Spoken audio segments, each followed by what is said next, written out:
Boa tarde. Oi, Danilo. Tudo bom, Oi, Lu? Danilo. Boa tarde. Tudo certinho? Boa Tudo em paz. tarde. Você consegue me ouvir bem? Tudo em paz por aqui. Estou lhe ouvindo claro, né? Muito bem. Não sei se vou. Como é que tá o sinal aí? Diga aí. Certo, eu estou lhe ouvindo bem também. Se por acaso ficar incômodo, o sinal ficar ruim, você me sinaliza, porque eu vim aqui para os fundos, para próximo do quintal, para conseguir ter um pouco mais de silêncio para a gente conversar. Mas caso eu fique com algum problema, você me sinaliza que eu tento mudar o lugar aqui, tá bom? Ok. Ok. Vou tentar compartilhar aqui o link, certo? Certo, Para a gente. certo. Boa tarde para todos que estão chegando para nos acompanhar, um bate-papo com o Danilo Cabral. Antes de tudo, Danilo, eu já começo agradecendo você, né, aceitar bater esse papo com a gente, de suma importância. E também, antes de abrir para você fazer a sua apresentação, eu gostaria de falar aqui na página, publicamente, assim, até expor por que a gente te convidou, né? O nome da página é Vivendo, Aprendendo e Brincando em Família. E o Danilo é conselheiro tutelar, já pela terceira vez, aqui no município.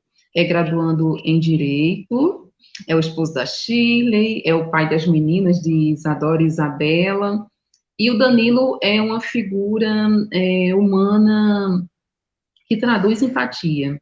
O Danilo, ele, além de ser um excelente conselheiro tutelar, no decorrer do bate-papo, vocês vão poder, né, perceber isso que eu estou falando. O Danilo, além de ser muito conhecido aqui na nossa cidade, ele faz um trabalho diferenciado no que diz respeito a não medir esforços para desempenhar o que lhe é solicitado, né? Danilo não mede esforços na garantia do direito à proteção às crianças e adolescentes, é notório, toda a cidade é testemunha do trabalho do Danilo, e eu conheci o Danilo de forma profissional em 2018 para 19, se eu não me engano, acho que na infância, na adolescência, eu já tinha visto o Danilo, na época a esposa, que era namorada, em grupos de igreja, mas de forma profissional, atuando enquanto assistente social, prestando serviço ao CREAS do município, eu tive a alegria de encontrar com Danilo. Eu digo alegria porque trabalhar na defesa do direito da criança e do adolescente é árduo, é um serviço, é um trabalho que você não pode só com a técnica, você não pode ter só o conhecimento teórico, não se preparar tecnicamente. E alegro-me muito quando encontro pessoas com a sua disposição. Você poderia exercer qualquer outra função, a gente não tem dúvida disso, e escolheu servir ao Conselho Tutelar. A gente só tem a agradecer e toda a população ganha com o teu trabalho. Então, você tem tudo a ver com o objetivo que a gente tem de trabalho aqui nessa página, que é falar, que é dialogar, que é chamar a população para conversa, através, né, da fomentação de temas que são importantes, com pessoas que de fato fazem, né, esse trabalho de forma respeitosa, de forma a defender o que é mais imprescindível para o desenvolvimento humano, que é a infância. Então, Danilo, eu agradeço muito, né, eu e o Luiz, que está ali cuidando das crianças, para eu poder estar aqui, nós agradecemos muito você aceitar passar, né, esse tempinho batendo um papo com a gente. Aí fica, agora é com você. Então, assim, primeiramente eu queria desejar boa tarde a todos, né? Pedir licença para entrar na casa de vocês. Agradecer a Lu pelo convite, porque, assim, eu me sinto de forma muito honrada de ter sido convidado e participar desse momento, porque ainda são muito raros os espaços que os conselheiros tutelares podem estar inseridos. E a gente tem que aproveitar ao máximo esses espaços para fazer nos conhecer, para fazer conhecer o nosso trabalho, quais são as nossas atribuições, né? Eu fico sempre muito feliz quando sou convidado a falar do estatuto, quando sou convidado a falar do conselho, porque eu me apaixonei pelo conselho tutelar, de modo que até eu direcionei minha vida profissional e acadêmica, digamos, por conta do conselho tutelar. Hoje eu sou estudante de direito porque eu me apaixonei pela área, né? Não foi uma simples escolha, digamos assim, de um estudante que vislumbrava a carreira de direito, mas sim porque eu vivencio a luta por direitos no dia a dia, né? Então, assim, eu conheci Luciene, no meio de um caso, praticamente, conjunto, né? A gente pegou uma bomba, pode assim dizer, para começar a desbravar junto e assim foi muito gratificante porque eu vi como ela se dá, né? Eu aprendi muito com ela, como ela se dá como pessoa no exercício profissional. Então, assim, eu desde já lhe agradeço não só pelo convite, mas como exemplo pessoal de vida, né, profissional junto ao pessoal, de como se colocar no lugar do usuário, né? Muitas vezes a gente está aqui do lado de um birô, né? E o usuário vem, abre sua vida e de repente você é mecânico, o que não pode ser. Na verdade, no serviço público, principalmente num caso de um conselheiro tutelar, né? Se tornar algo mecânico, se não tem empatia por outra pessoa, né? Hoje eu estou no meu terceiro mandato conselheiro tutelar, né? Graças a Deus a população do Lago Seca vem reconhecendo esse nosso esforço de fazer valer o voto, a confiança, né? Enfim, essa missão que nos é dada, né? Então, toda vez que a gente é convidado a participar de momentos que envolve o público, que envolve, vamos dizer assim, se mostrar para a sociedade e dar satisfação à sociedade da nossa atuação, eu me sinto com muito prazer em participar, porque muitas vezes nós não somos vistos, reconhecidos e entendidos. Então, é dever do Conselho Tutelar ir a público, e mostrar o que faz, e mostrar a sua cara, e para que está ali, para servir, se não a população, né? Então, eu estou à disposição, né? Estou o que de repente eu não souber, porque eu não sou dono do todo saber, mas com nossa experiência profissional e nossa capacidade, a gente desmistificar algumas coisas do que é o conselho tutelar, o que faz o conselho tutelar, né? Para que serve o conselho tutelar. E hoje eu me sinto feliz e lisonjeado de estar aqui participando dessa live. Antes de mais nada, também queria cumprimentar os meus colegas de colegiado, porque o Conselho Tutelar não é a pessoa de Danilo, né? Mas eu queria mandar um abraço para meus colegas César, Rosiane, Vera e Yuri, né? Que não sei se estão podendo estar assistindo, mas foram convidados, né? Que nos ajudam a essa luta diária, essa luta árdua que a gente tem todo dia, né, na busca e na luta de direitos de crianças e adolescentes do nosso município. É isto.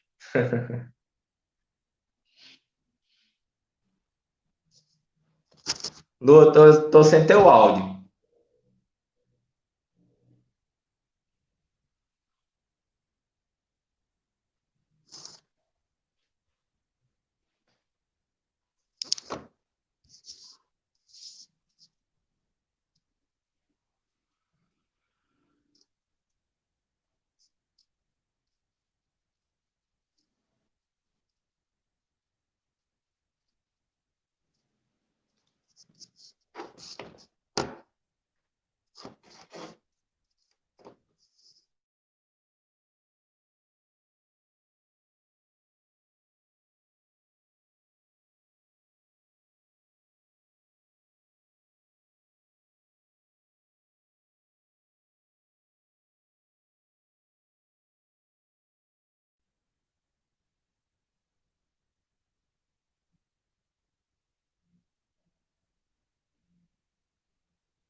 Oi, Danilo, acho que voltou, né? Conseguimos.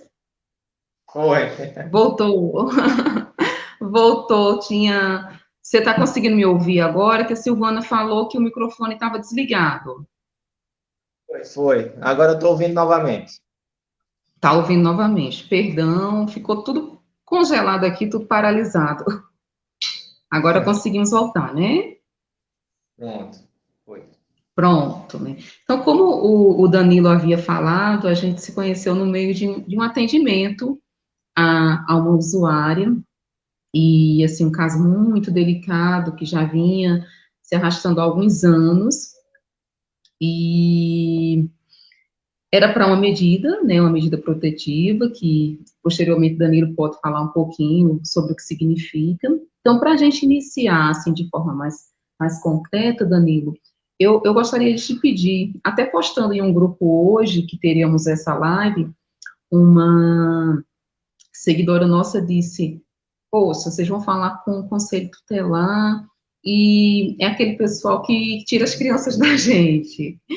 E a ideia é justamente desmistificar, né, trazer de fato o que é o conselho tutelar, sua principal função, qual é a diretriz que o conselho tutelar segue, como que os conselheiros atuam no dia a dia. Bem, Lu, essa imagem do Conselho Tutelar, ela é muito forte, né, ainda. Tá dando para escutar Uhum. direito? Eu estou Bem, conseguindo te ouvir bem. Alguém que esteja com a gente pode nos dizer como é que está agora, porque a Silvana tinha informado que estava travando, Suzana também. Eu não sei. Para mim agora está parecendo tudo ok. pronto. Então, vamos seguindo. Se alguém achar Tudo que... ok aqui. Então, o Estatuto da Criança e do Adolescente, ele é uma legislação que, embora tenha completado 30 anos, ela engatinha ainda, vamos dizer que ela seja uma criança, perto do que se dizia o Código de Menores, que deixou de estar em vigor em 90, com a promulgação do Estatuto. E o que é que o Código de Menores trazia? Que é que as crianças, né, nem esse nome trazia, era o nome menor, né? Os menores, né? Era uma pessoa em miniatura. Uhum. E toda a época, se referindo ao menor, dizia-se para aquela que estava em situação irregular. E o que era uma situação? Ou na situação de marginalização, estava à margem da sociedade, né, estava à margem do padrão da sociedade, ou estava na delinquência. Não é isso? Então, para combater, existia a figura do comissário de menores e do juiz de menor.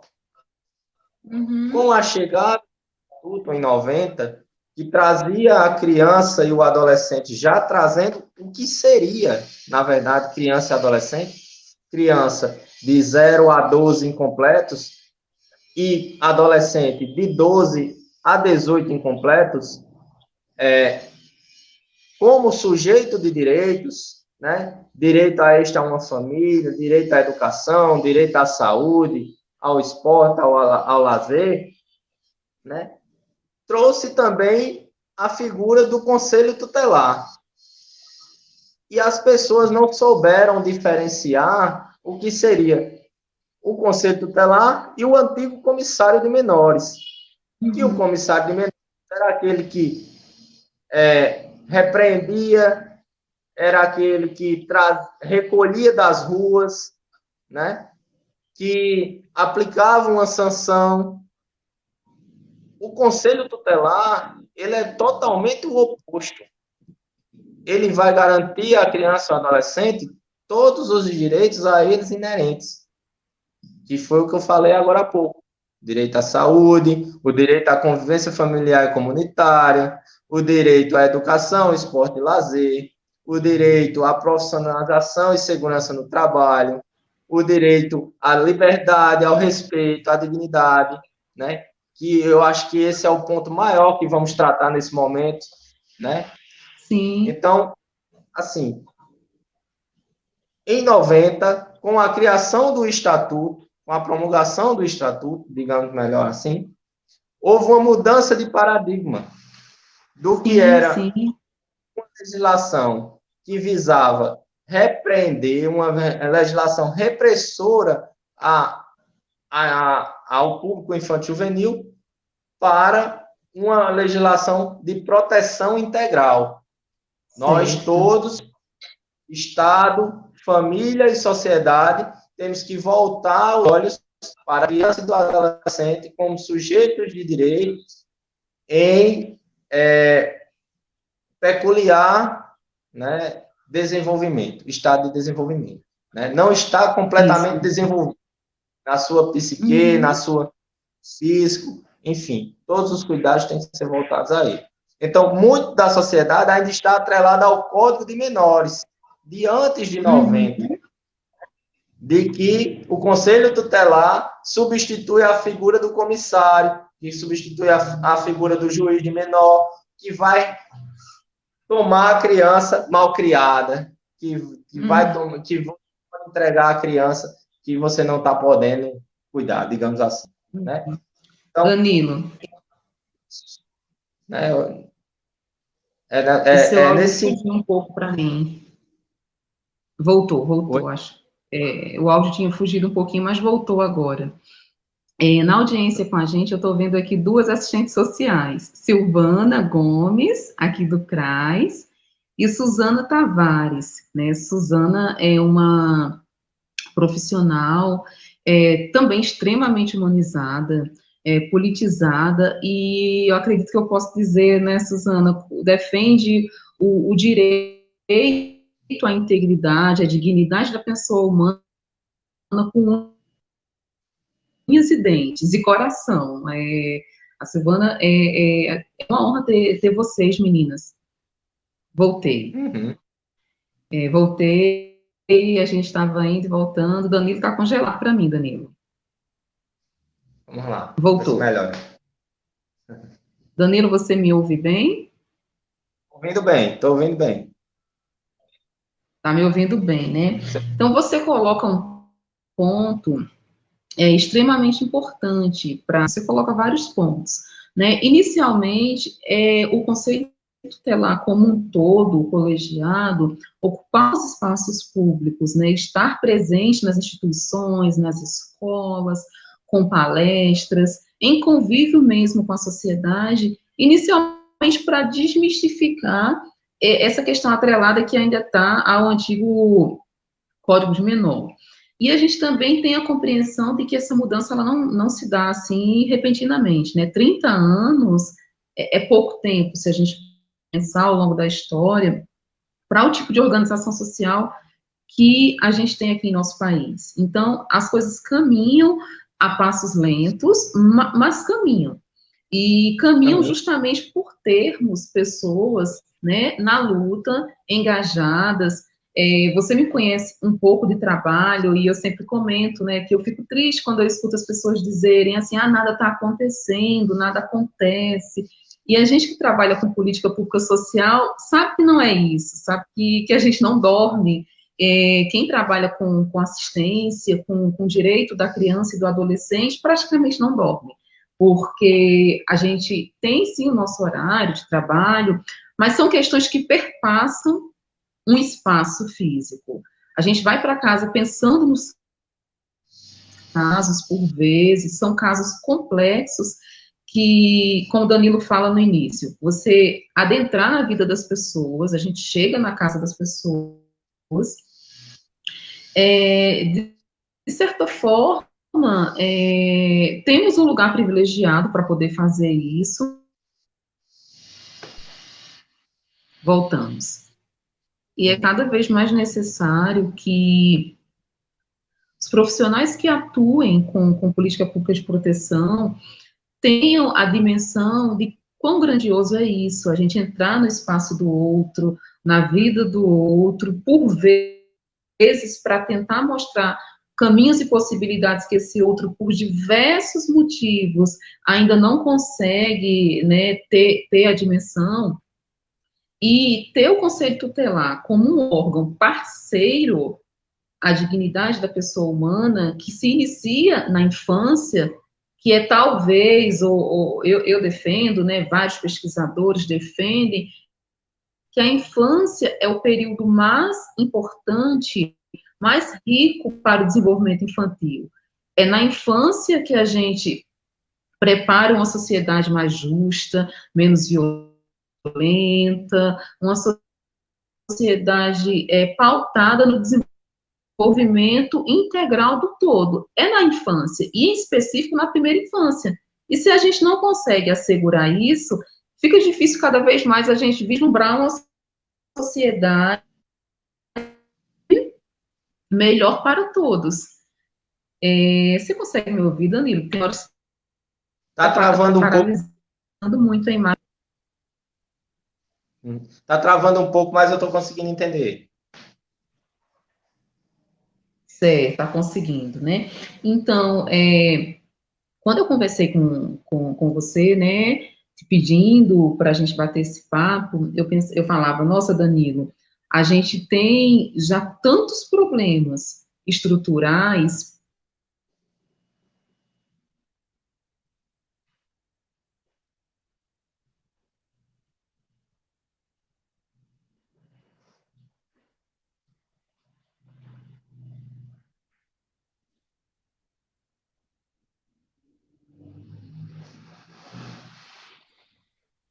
Fomos e voltamos novamente. O sinal a gente não tem assim, não tem como controlar, né, Danilo? Vamos levando. Eu acho que a internet está bem, tá bem parecido com o nosso trabalho, né? Tem que ter muita perseverança, porque são tantos entraves, vai parando, vai travando, vai voltando. E quando eu conversava com o Danilo, eu falava, poxa, Danilo,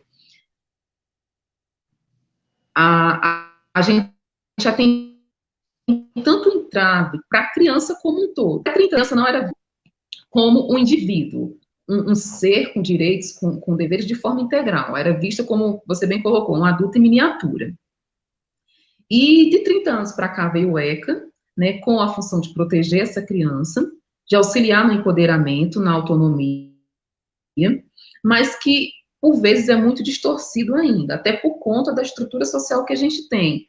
A gente sempre conversa da necessidade de trabalharmos em palestras, em eventos, e por vezes a gente acaba ficando preso no exercício técnico diário, tão grande é a demanda, né? A gente vislumbra visitar as escolas, fazer determinados trabalhos, mas a prática no dia a dia, às vezes, nos suga tanto, é uma necessidade tão grande, tão complexa, que a gente conseguir uma hora como essa, um espaço como esse, às vezes não é tão simples, mas a gente segue.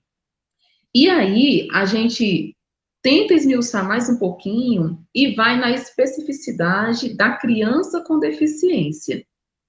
Se a gente tem, né, as crianças sem deficiência, por vezes, muitas, milhares, à margem da proteção do Estado, da família, por N situações.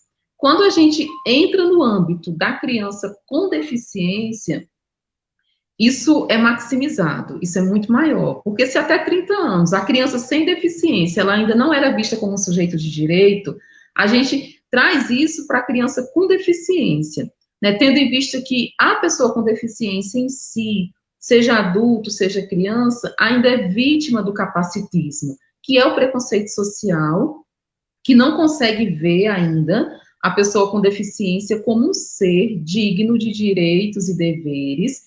A gente, por vezes,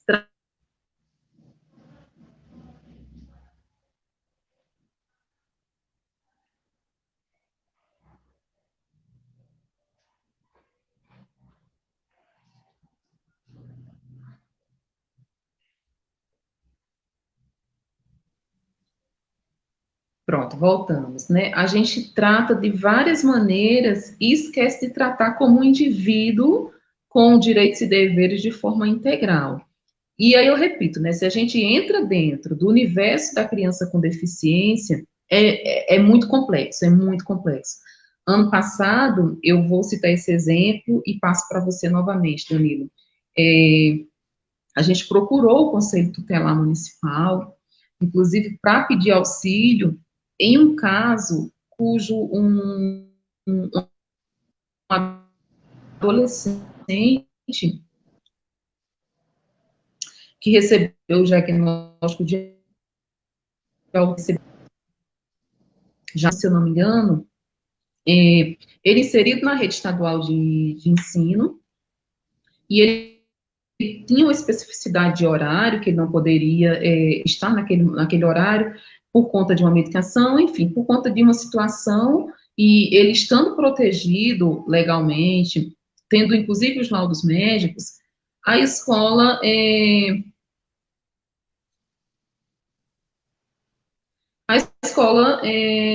não queria ficar com ele, né, por conta da situação da escola ter passado para o período integral, e aí a escola alegava que ele iria perder muito, que teria que procurar o município, mas enfim, mas isso foi feito de uma maneira tão descompensada e tão desrespeitosa para com a família, para com o humano, que a gente precisou procurar o conselho tutelar, porque a escola, sim, a escola precisa aceitar, né, a lei de inclusão brasileira, ela diz que tanto a escola pública como a privada, ela precisa aceitar o indivíduo com deficiência, fazer as adaptações que necessário for, né, sem que isso gere nenhum problema para a família.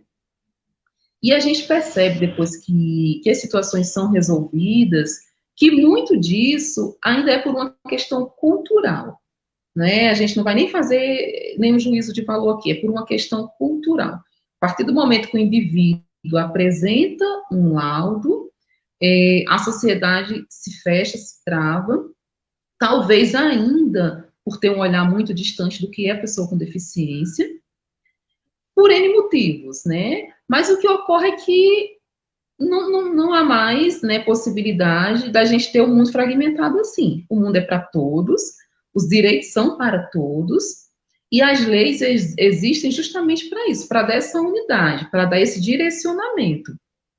E nesse momento a gente vê de suma importância a atuação do Conselho Tutelar. Então, Danilo, eu queria te pedir para esclarecer para a população, né, que se sentir por algum motivo, a mãe que tem um filho com ou sem deficiência, porque a proteção é para todos. A gente faz o recorte para a pessoa com deficiência, porque quando a gente entra nesse âmbito, ainda é mais precário. Aí o familiar que se sentir desprotegido, sentir que um direito seu, né, está sendo velado, como que a família deve proceder junto ao Conselho Tutelar? Como que é o trâmite? Porque muita gente, né, nos procura dizendo, eu não sei a quem procurar primeiro. E quando que eu devo procurar o Conselho Tutelar? Porque não é nem sempre, né, tem os momentos, os prazos, enfim. Então, como que a família pede essa ajuda ao Conselho Tutelar?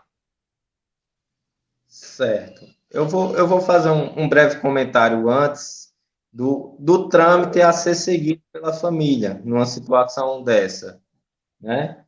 Mas a gente percebe, foi contextualizando com relação à estrutura oferecida pelo Estado que eu digo poder público, ao serviço e à oferta, Sim. né? Serviço com relação a criança e adolescente, e em específico a criança com deficiência, né? Ou com necessidade especial, melhor falar, né? O próprio conselho, digamos, tutelar, sofre um pouco com isso, porque dissemos agora há pouco que o estatuto ele tem 30 anos. 30 anos.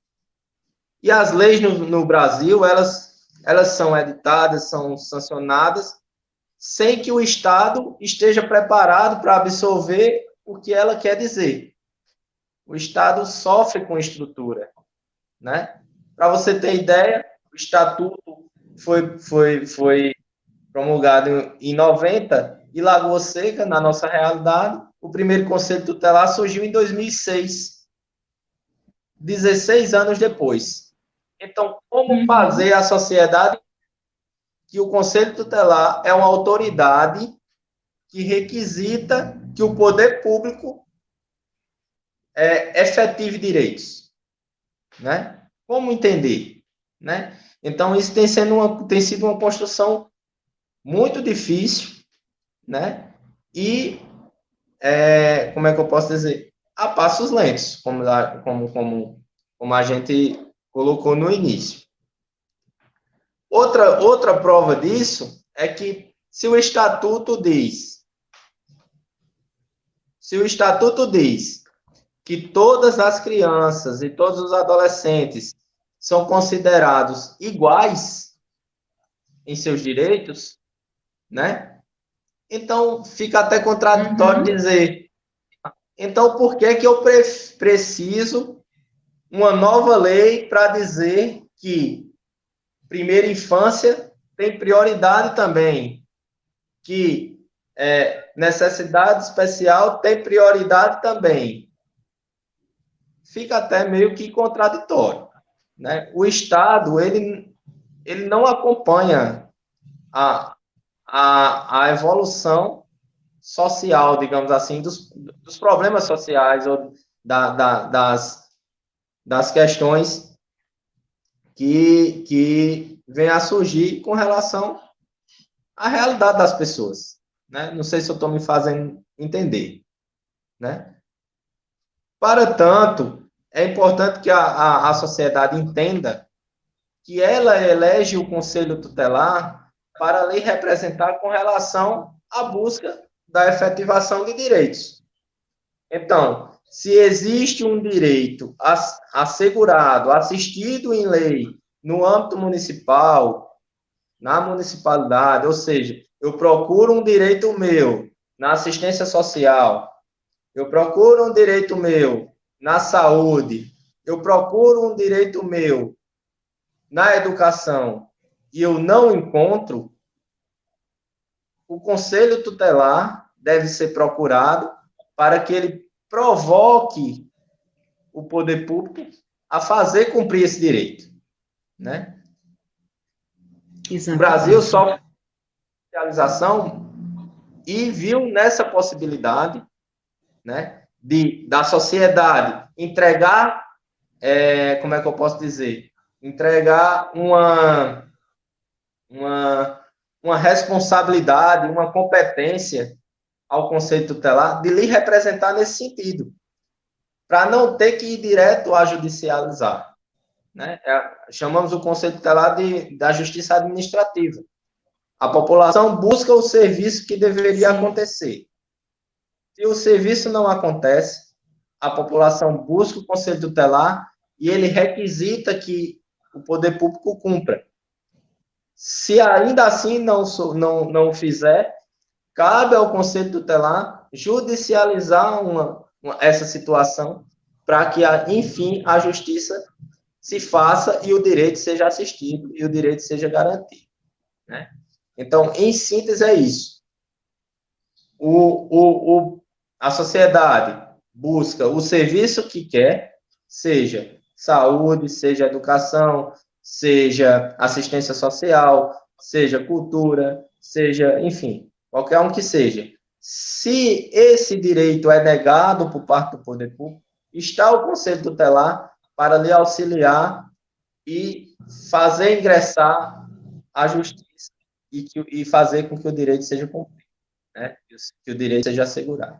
Então, é esse o trâmite. Primeiro, o serviço público.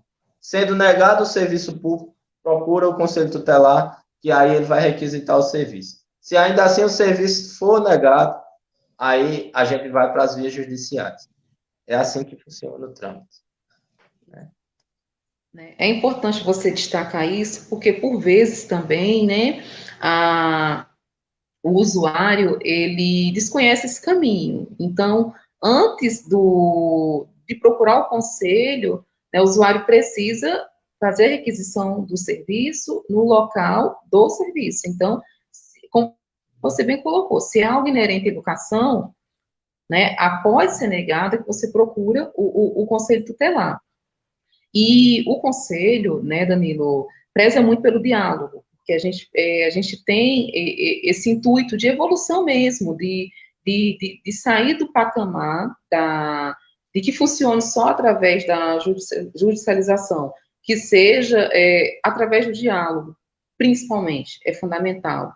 Quando a gente fala sobre a criança e o adolescente, é tudo muito mais delicado. Por vezes a gente vai em determinadas situações, a gente recebe denúncias, por exemplo, por telefone, que chegam até determinado órgão, e a gente preza, sempre que possível, estar junto do Conselho Tutelar, para já em rede a gente poder tentar proporcionar ali a melhor diretriz. E eu me recordo de uma situação na qual nós fomos na cidade de Campina Grande, ano passado, por conta de um usuário que nós atendemos aqui no município, na cidade, mas o endereço, a família extensa estava em Campina Grande. E no meio do percurso, a gente foi dialogando, e eu lembro que para a gente conseguir entrar na casa da usuária, tinha uma espécie de ponte, uma ponte de madeira suspensa por outros pedaços de madeira. Era a casa em um lugar muito alto, né, um nível bem distanciado, assim, da parte baixa da rua, e você, inclusive, nos ajudou a subir. E você falando agora sobre a questão da evolução até chegar ao ECA, eu me lembro muito desse caso, porque tudo que está por trás dos casos, né, de fato, que chegam até os órgãos públicos, é muita coisa envolvida. Não tem como o conselho ou um determinado órgão não levar em consideração o contexto social tão complexo no qual a maioria dos casos são desenvolvidos. Quando a gente recebe uma determinada denúncia de uma escola, por exemplo, olha, criança tal não está frequentando, precisa ser feito alguma coisa para que a família traga até essa criança aqui. A gente precisa saber, né? E tem muita cultura da punição. O que é que o conselho vai fazer para punir essa família? E o caminho não é esse. A gente precisa, antes de tudo, conhecer a realidade na qual aquele caso acontece. Né? O que traz essa família, que por vezes, né, por muitas vezes, é fruto ainda daquela cultura do Código do Menor, que não teve nenhuma proteção pública do Estado como um todo, e ela também não tem como passar isso para o filho. Né? A gente precisa fazer um trabalho em família também. Eu estou colocando essa situação só para tentar trazer luz, que não nada é fácil assim de ser resolvido como num toque de mágica. A gente não isso falou bem forte hoje, eu conversando no grupo, e o pessoal tira as crianças. Não, o conselho não tira as crianças. Todo o trabalho é para que a criança tenha, inicialmente, a proteção da família. Logicamente que existem casos, né, de exceções, que não há, naquele momento, um espaço para o diálogo, porque o primeiro trabalho é a proteção da criança, né, e depois vem todas as outras questões inerentes. Mas se a gente também não pensa na proteção social como um todo, a gente não consegue trabalhar na perspectiva da proteção para a criança. Não é isso, Danilo? Só interrompendo um pouco você, o conselho, se ele for pensar primeiro em retirar a criança da família, ele vai estar indo contra a sua natureza, porque a criança ela tem o direito à convivência em sua, né? E a convivência comunitária. Então, cabe ao conselho tentar promover aquela família que de repente viola, né? Que ela deixe de violar, a promoção daquela família, o fortalecimento dos vínculos daquela família, né? Para que aquela criança possa desenvolver no melhor ambiente possível, dentre os seus, né? A medida de afastamento familiar é uma medida Danilo, você me excepcional, ouve? é uma medida em último caso, quando a criança estiver, de fato, em um risco iminente. E ainda assim, nem é o conselho que o faz. O conselho leva ao conhecimento do Ministério Público que move a ação, né, de suspensão do poder familiar consequentemente, ou um acolhimento institucional, ou colocação em família extensa, ou família substituta. Né? Então, não é o conselho que faz a retirada, e sim todo um conjunto de ações e de entendimento através de um estudo de rede, né?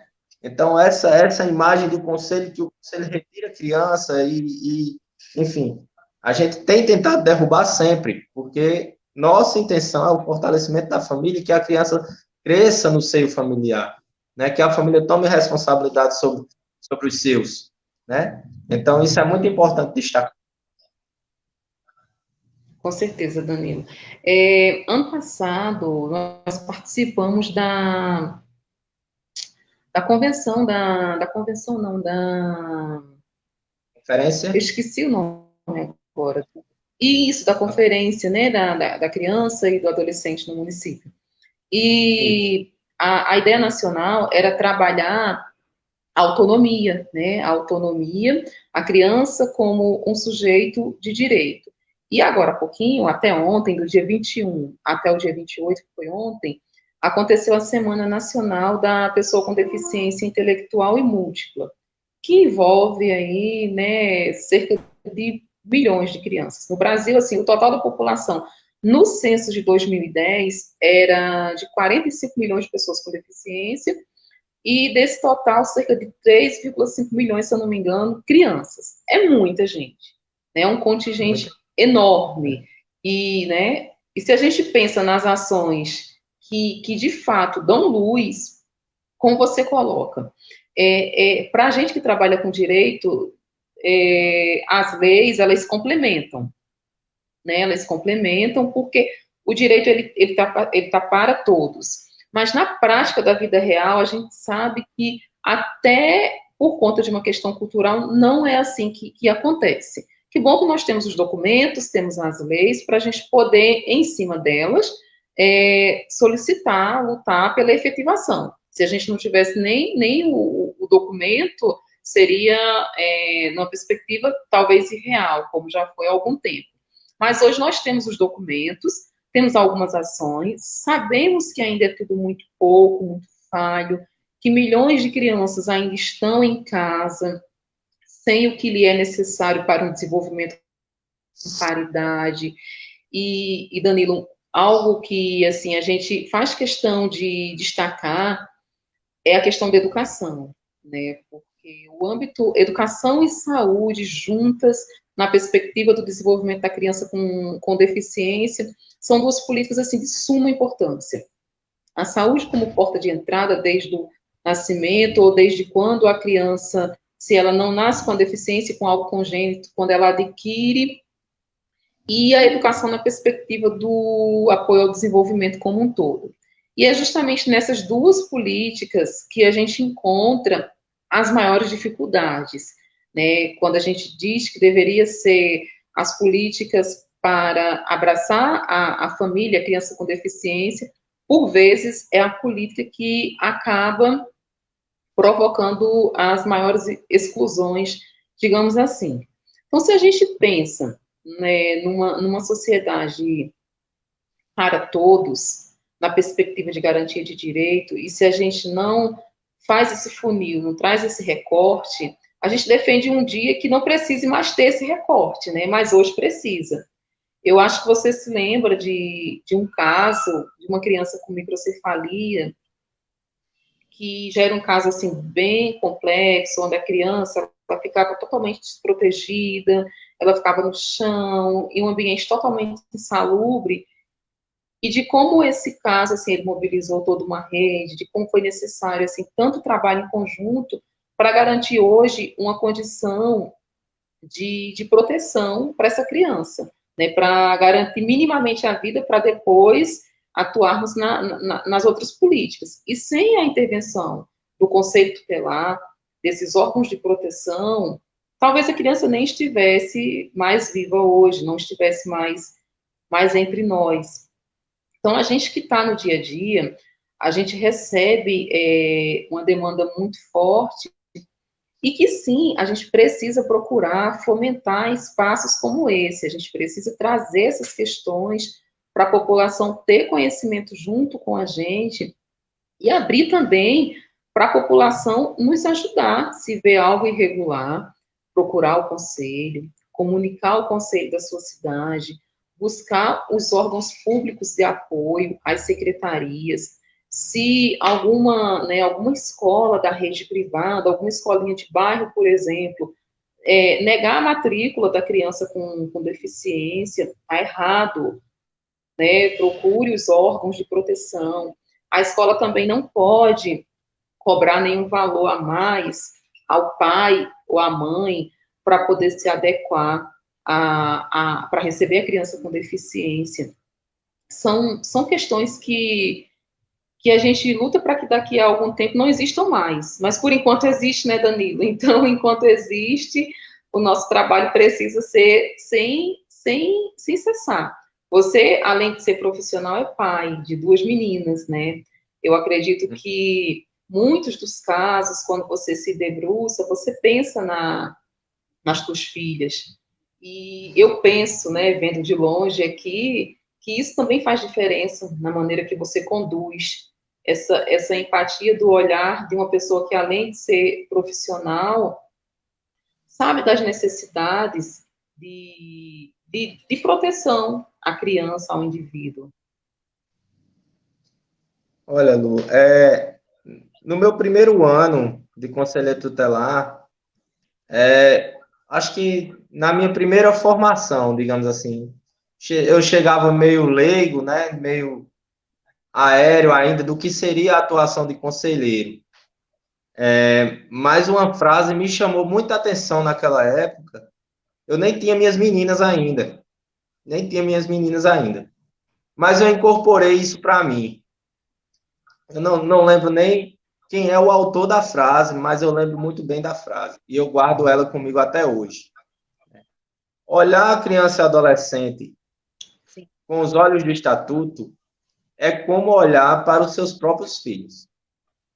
Então, tudo que eu quero para os meus, quanto conselheiro, eu tenho que querer para todos os outros, né? E não só numa situação de igualdade, porque a lei, o estatuto em si, coloca em situação de igualdade. Mas a gente sabe que igualdade é diferente de equidade, né? A gente precisa de dar condições a uns para que eles tenham as mesmas perspectivas de outros, diferenciadamente. Né? Eu não sei se eu estou me fazendo entender, mas aquela figurinha que se coloca, se eu não me engano, são 3 pessoas por trás de um muro, observando, eu acho que é uma corrida ou é um jogo de futebol, não lembro bem, né? Que de um lado estão essas 3 pessoas em caixas de tamanho, em cima de caixas de tamanhos iguais. E nem todas conseguem ver nem todas conseguem ver o jogo ou é a corrida, não me lembro. Mas em um outro quadrante está as 3 pessoas com caixas de tamanhos diferentes e todos conseguem ver bem o jogo ou é a corrida. Então, eu acho que o papel do Conselho Tutelar e de todos aqueles que fazem a promoção de direitos e a defesa de direitos é aumentar ou diminuir o tamanho dessa caixinha para que todos tenham a mesma possibilidade de ver o jogo, de ver a vida, de ter as mesmas condições Nossa internet hoje está mais do que teste de resistência. Danilo, você me ouve novamente? Estou ouvindo. Você está me ouvindo bem? Eu estou Danilo? ouvindo. Oi? Pronto. Pode falar. Eu falei aqui que a nossa internet hoje está um teste de resistência. Você perdeu alguma coisa? Quer que eu repita? Não, não estava.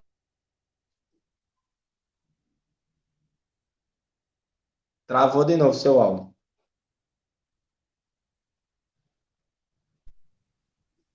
Oi, Danilo, Danilo. Estou aqui. Eu estou aqui. Danilo, Estou você me ouve? aqui. Estou ouvindo bem. Pronto, Você. você está saindo. Voltou agora, estava saindo bastante da tela. Pronto, agora eu estou conseguindo te ver e te ouvir. Pronto. Então assim, como eu estava dizendo, né? Nós que fazemos a promoção, vocês, assistentes sociais, né? E assistência, saúde, educação, que fazem a promoção de direitos, e nós, conselheiros tutelares, que fazemos a defesa de direitos, né? Temos por obrigação primeira fazer com que todos tenham a mesma perspectiva de vida, né? A mesma perspectiva de alcançar seus objetivos, né?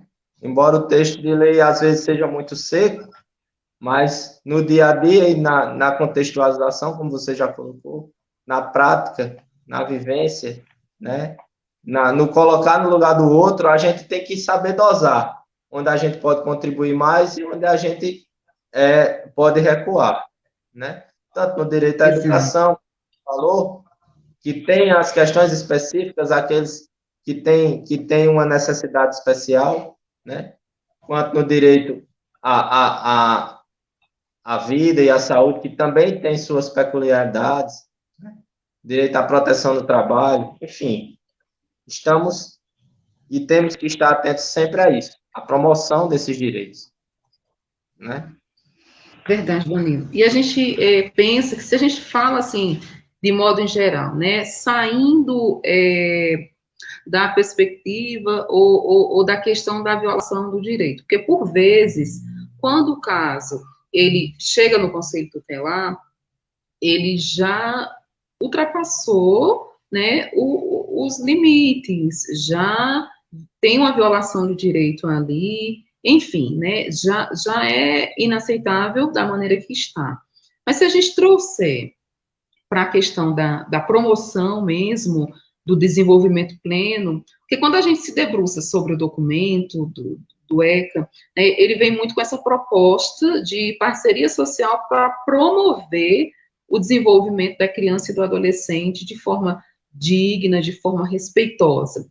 Mas, assim, como você também coloca, a ausência das políticas públicas que possibilitem isso é tão forte, é tão real, que a atuação da pessoa que está ali trabalhando, imbuído pelo ECA, ele deixa de ter como trabalhar na promoção para trabalhar no combate ao problema, porque a gente tenta também trabalhar, né, na promoção da perspectiva, né, da formação dos laços, dos vínculos afetivos, mas a nossa ausência de possibilidades públicas, elas são tão reais que a gente fica só apagando o incêndio muitas vezes, né? A gente fica indo para audiência, naqueles eventos nos quais precisa o Conselho Tutelar ir para a rua, ir para a escola, quando o problema já aconteceu, justamente porque a realidade como um todo,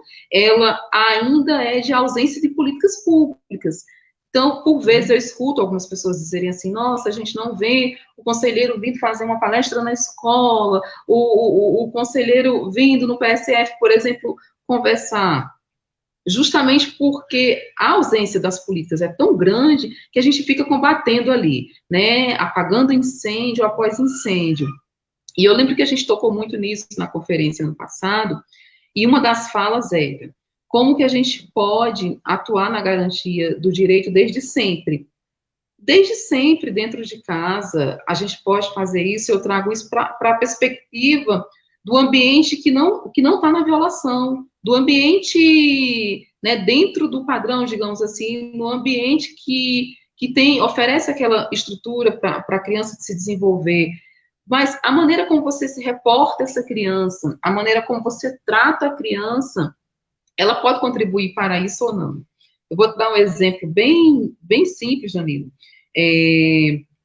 Tem uma moça, uma pessoa que nos ajuda aqui em casa, por vezes com as crianças, né, porque são 3, são muitos, e o Luiz, ele sempre pede licença para as crianças, quando ele vai sair, ele vai fazer alguma coisa. Então, ele diz, por exemplo, licença, Luísa, papai vai até ali. Licença, Francisco. E essa moça, ela sempre acha engraçado. E aí, um dia, ela chegou para mim e disse, poxa, Lu, eu acho tão engraçado como o teu marido fala com os filhos. Ele vai sair, ele pede licença para a Luísa, que só tem 5 anos. Ele pede licença para Chiquinho, que nem fala direito ainda.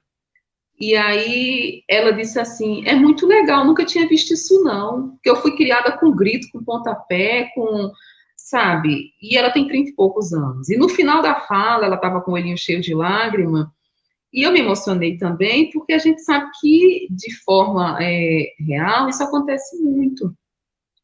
E ela observando isso, eu disse para ela, mas não é assim que tem que ser? Como é que ele vai ensinar sobre respeito se ele não respeitá-los? Aí ela disse, mas precisa pedir licença para ela? Eu disse, precisa, porque ela é um indivíduo. Aí ela disse, mas ela é tão pequenininha. Eu lembrei de você falando da situação do adulto em miniatura. Eu disse, sim, ela é uma criança, ela é um indivíduo em desenvolvimento. Ela disse, tu fala assim. E aí eu fiquei refletindo sobre o que ela falou, porque para a gente parece uma coisa assim, né? Às vezes até engraçada, corriqueira, mas acontece o tempo todo. Então, é também uma deixa para as famílias, né? As famílias que não estão nesse processo de violação de direito, as famílias que buscam sempre preservar pelo desenvolvimento saudável de sua criança em casa, que tudo começa desde sempre. Né? Você não tem como ensinar uma criança a amar sem ser amando. Você não tem como ensinar uma criança a respeitar sem ser, antes de tudo, respeitando-a. Então, eu caminho para, né, o final do nosso bate-papo, pedindo desculpas pelo sinal, porque ficou caindo o tempo todo, né, Danilo, esse problema técnico aqui, e novamente agradecendo pela sua disponibilidade, reafirmar, assim, o meu respeito, carinho e admiração que eu tenho por você, por Shirley, pelo trabalho que você desenvolve, e dizer para quem, assim, para quem está nos assistindo, que é nenhum direito a menos mesmo, né? A sociedade não pode deixar com que os direitos conquistados em duras lutas, como o ECA, por exemplo, seja desvalorizado. Então, procure se informar, ver como é a atuação do seu conselho na sua cidade, participe, seja parceiro, porque uma sociedade melhor para todos, ela só pode ser construída com as mãos de todos. E aqui a gente tem a satisfação de ter na tua figura um olhar amplo, que não entra nas residências fazendo juízo de valor, que entra nas residências com o intuito realmente de fazer o melhor possível. E é por isso que você é tão bem recebido. A gente até brinca quando tem um caso complexo, tem que Danilo ir junto pelo carisma, pela pessoa humana que você é. E eu, em particular, já estive em 3 casos muito complexos com você, casos de precisarmos aí em hospital, onde a mãe estava com a criança recém-nascida há apenas 2 dias, e de perceber a sua humanidade no acolhimento, no tratamento. Eu me lembro que você até disse, olha, Lu, é melhor ficar aqui fora, porque, né, além de ter a questão, eu sou homem, você, de repente, por ser mulher, ela vai se sentir mais acolhida, se você precisar, eu estou aqui. E aí também de acontecer em outros momentos, olha, Danilo, eu prefiro que você inicie a fala agora, porque aí você já tem, né, mais conhecimento dessa família. O que eu estou querendo dizer com isso tudo? Que nós somos profissionais, antes de tudo, pessoas. E não existe técnica nenhuma que substitua a pessoa humana.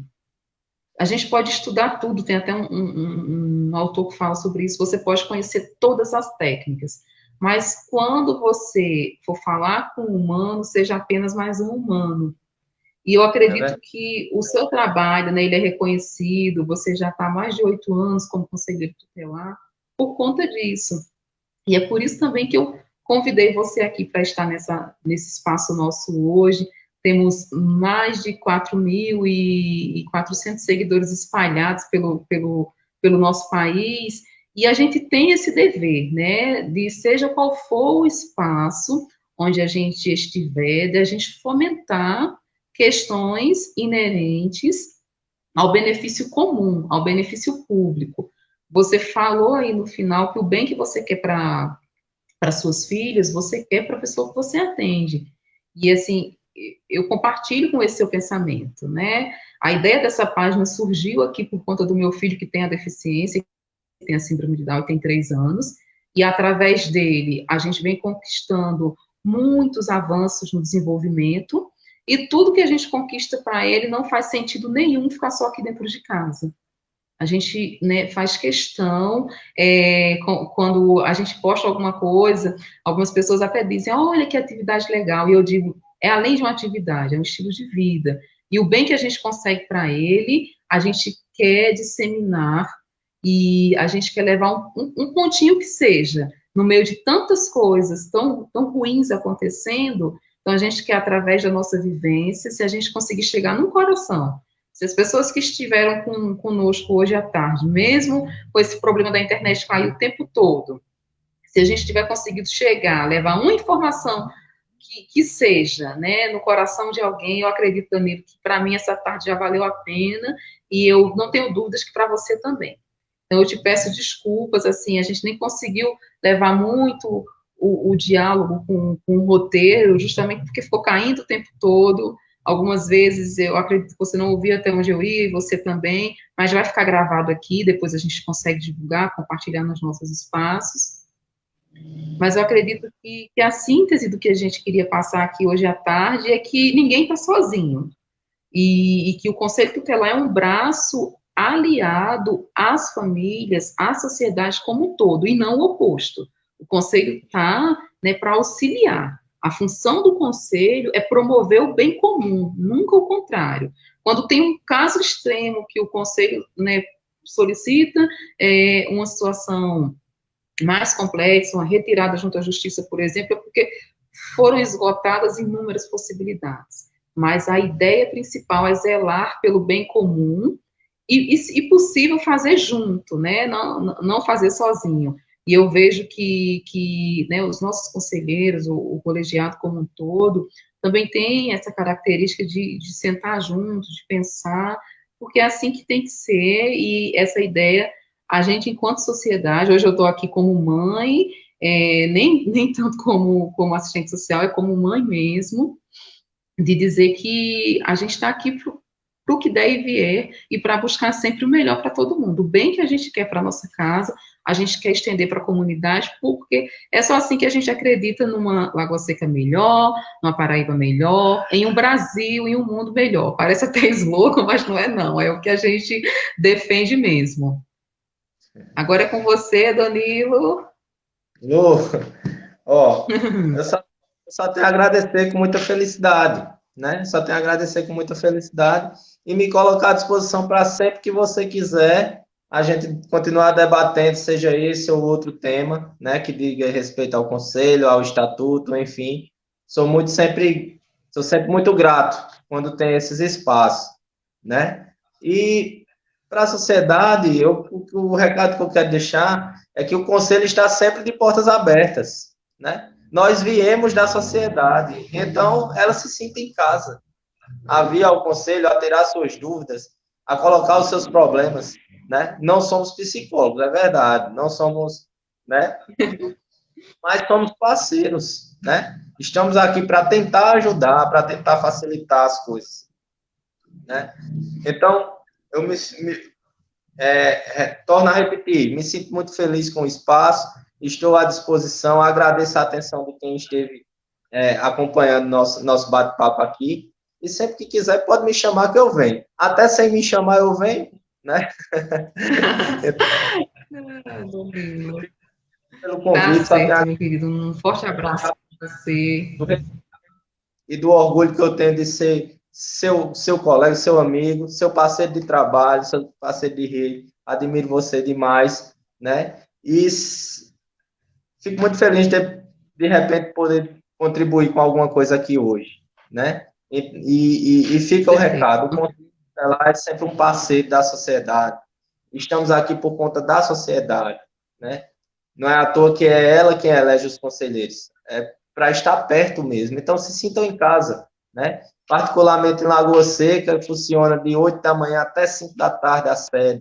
Mas temos um celular de plantão que a qualquer momento a gente pode tirar uma dúvida, pode fazer um atendimento se de repente for, né? né? Então, assim, a sociedade busca o conselho porque é um braço da sociedade Um braço na aliado, garantia, né?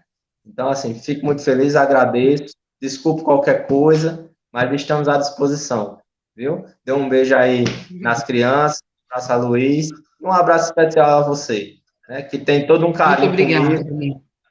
E na correria, muitas vezes eu nem lhe respondo, mas é porque é muita coisa, muita correria, mas estou sempre à disposição, viu? Tá ok, Danilo. Um abraço, tudo de bom, bom final de semana. Obrigada para quem ficou com a gente também. Foram bem resistentes com esses problemas técnicos aqui. Vai ficar gravado, aí fica melhor, porque fica a conversa direto. Abraço, Danilo. Obrigado a todos. Boa tarde, Obrigado a todo mundo. todo mundo.